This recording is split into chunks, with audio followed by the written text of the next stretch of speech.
எங்க அப்பா மாதிரி நிறைய பேர் பிசினஸ்ல பண்ண ஒரு பெரிய மிஸ்டேக் என்னன்னு பாத்தீங்கன்னா, 1 எக்ஸ்பேண்ட் பண்றது கிடையாது, 2 டைவர்சிஃபை பண்றது.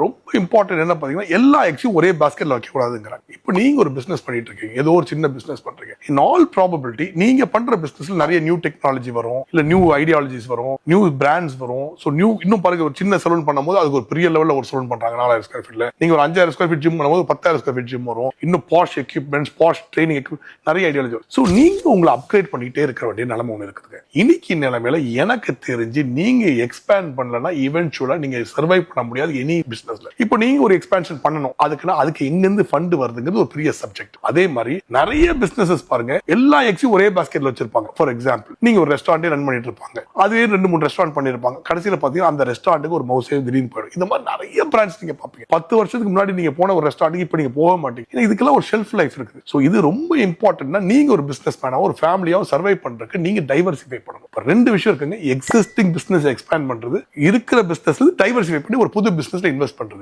இன்னைக்கு ஒரு மாசத்துக்கு நீங்க 100 ரூபாய் டர்ன் ஓவர் பண்றீங்க, ஒரு அப்ராக்சிமேட்டா அந்த 100 ரூபாய் உங்களுக்கு ஒரு 15 ரூபாய் ப்ராஃபிட் இருக்குன்னு வச்சுக்கோங்க. அந்த 15 ரூபாய் நீங்க ஒரு 2-3 ரூபீஸ் சேலரி எடுத்துட்டு மீதி 12 ரூபீஸ் திருப்பி ரீஇன்வெஸ்ட் பண்ணணும் உங்க எக்ஸிஸ்டிங் பிசினஸ்ல. அப்போ இந்த 12 ரூபீஸ் எக்ஸ்பான்ஷன் வைக்கிறோம். ஒரு புது சைட்டோ இன்னொரு இடத்துலயோ போய் பண்ணி, இல்ல புது டெக்னாலஜிலயோ இல்ல எக்ஸிஸ்டிங் பிசினஸ்லயே நல்ல புது எக்யூப்மெண்ட்ஸ் எல்லாம் போட்டு கொஞ்சம் பிசினஸ் ஏத்தணும். அப்போ இதை கண்டினியூஸா பண்ணிக்கிட்டே இருக்கணும். அதே டைம்ல நீங்க ஒரு சின்ன ஒரு டைவர்சிஃபிகேஷன் பண்ணணும். டைவர்சிஃபிகேஷன் இப்போ நாங்க என்ன பண்ணோம், பால்சன்ஸ் எடுத்துக்கிட்டீங்கன்னா ஃபர்ஸ்ட் நாங்க சலூன் பிசினஸ்ல இருந்தோம். சலூன் பிசினஸ்ல என்ன பண்ணோம், ஒரு 2-3 இயர்ஸ் பண்ணிட்டு மெதுவா என்ன பண்ணோம், ஒரு சின்ன ஐஸ்கிரீம் பார்லர் ஹேகன்டாஸ் ஓபன் பண்ணோம். அப்ப அந்த ஹேகன்டாஸ் வந்து அது வந்து ரொம்ப ஹை எண்ட் பிராண்ட், ரொம்ப காஸ்ட்லியா இருந்தனால அதுக்கு ஒரு இது வரலன்னு அதுல இருந்து மெதுவா என்ன பண்ணோம், ஸ்லோவா ஒரு ரெஸ்டாரண்ட்டுக்கு போனோம். அந்த ரெஸ்டாரண்ட்ல இருந்து என்ன பண்ணோம், ஜோனாஸ்னு ஒரு ரெஸ்டாரண்ட் ஓபன் பண்ணோம். அதுல இருந்து மெதுவா என்ன பண்ணோம், ஸ்லாம் ஜிம்முக்கு போனோம். அப்ப ஸ்லாம் ஜிம்முக்கு ஒரு எக்ஸ்ட்ரீம் ஃபிட்னஸ் ஜிம் பொசிஷனிங் பண்ணோம். நிறைய வரவேற்பு வந்து ஸ்லோவா பண்ணோம்.